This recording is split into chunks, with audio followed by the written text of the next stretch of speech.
When I look back 25 years, I do remember a great optimism at that time. People living in Russia and the other former Soviet territories felt that a very different future was in front of them.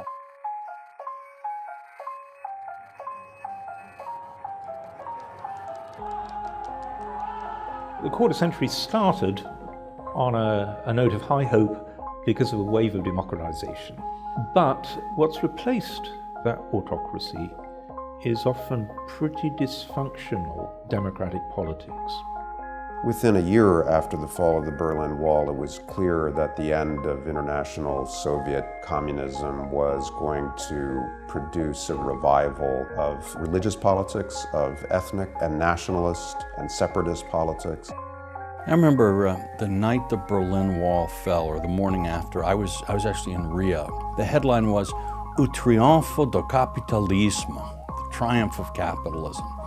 And as I was reading this, I felt a tug at my coat. I looked down and this 4-year-old child was begging for the scraps of my breakfast. So I thought, well, maybe the triumph of capitalism isn't completely finished yet.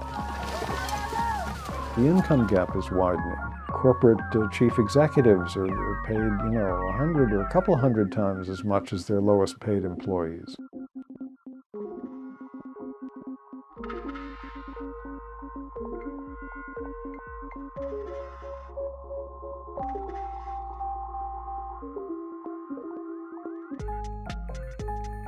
Thanks to the internet, thanks to sort of global commerce, migration, flows of people, we're in a much more global world.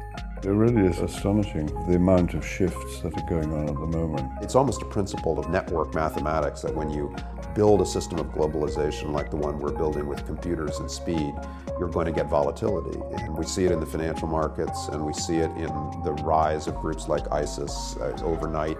Both the good and the bad are at a greater amplitude. In that sense, what I think technology does to human history is it turns up the volume.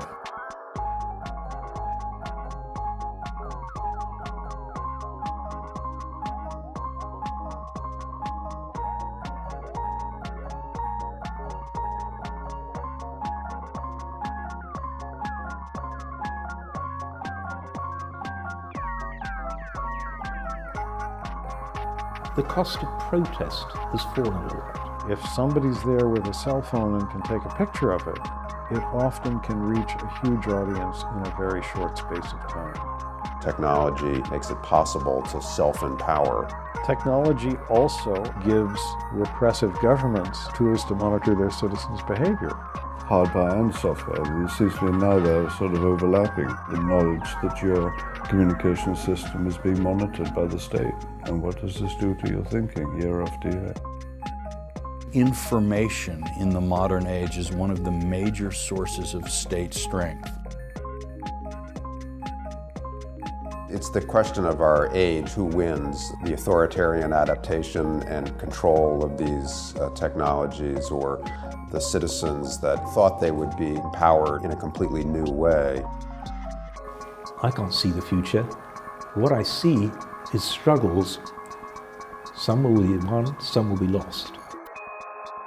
We need to think 100 years from now, what are people looking back at us going to judge us for?